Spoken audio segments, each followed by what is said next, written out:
এ কোন অপরাধের শাস্তি দিচ্ছ আমাকে? এমন কোন অপরাধ তো আমি করিনি। সাদা কালো থেকে রঙিন সেলুলয়েড কাজ করেছেন অবিরত, হয়েছেন কিংবদন্তি, হয়েছেন নায়করাজ। আমার মতো এত সুখী। বাংলা চলচ্চিত্রের বয়সটা যেখানে 7 দশক, সেখানে 6 দশক লাইট ক্যামেরা অ্যাকশনে কাটিয়েছেন রাজ্জাক। এটা কি হলো? কি আবার হইব? পড়ে গেলাম।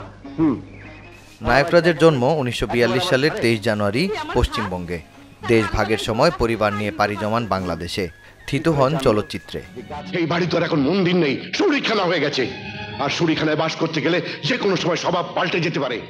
বেহুলায় ভেসে অভিনয়ের যে যাত্রাটা শুরু হয়েছিল তা থেমেছে। বাংলা উর্দু মিলিয়ে কাজ করেছেন 3 শতাধিক সিনেমায়।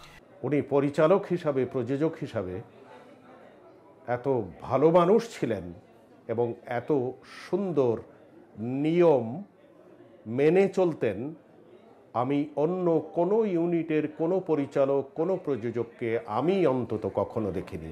উনি সবাইকে খুব আপন করে নিতে পারতেন এবং একইভাবে উনি আপন করে নিয়েছিলেন আমাদের চলচ্চিত্র শিল্পকে।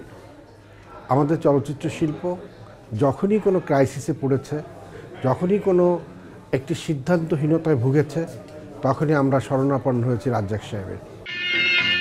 শুধু যে অভিনয় করেছেন তা নয়, অনন্ত প্রেম দিয়ে হয়েছেন পরিচালক, আর প্রযোজক হয়েছেন রংবাজ দিয়ে।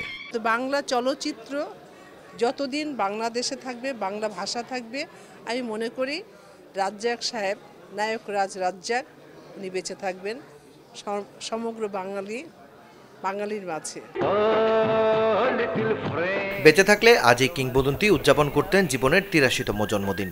কিন্তু 2017 সালের 21 আগস্ট না ফেরার দেশে পাড়ি জমান তিনি। নীল আকাশের নিচে আমি রাস্তা চলেছি একা। জন্মতিথিতে প্রার্থনা, ভালো থাকুন প্রিয় নায়করাজ রাজ্জাক। রাস্তা চলেছি একা। মাকসুদুল হক ইমু, চ্যানেল 24।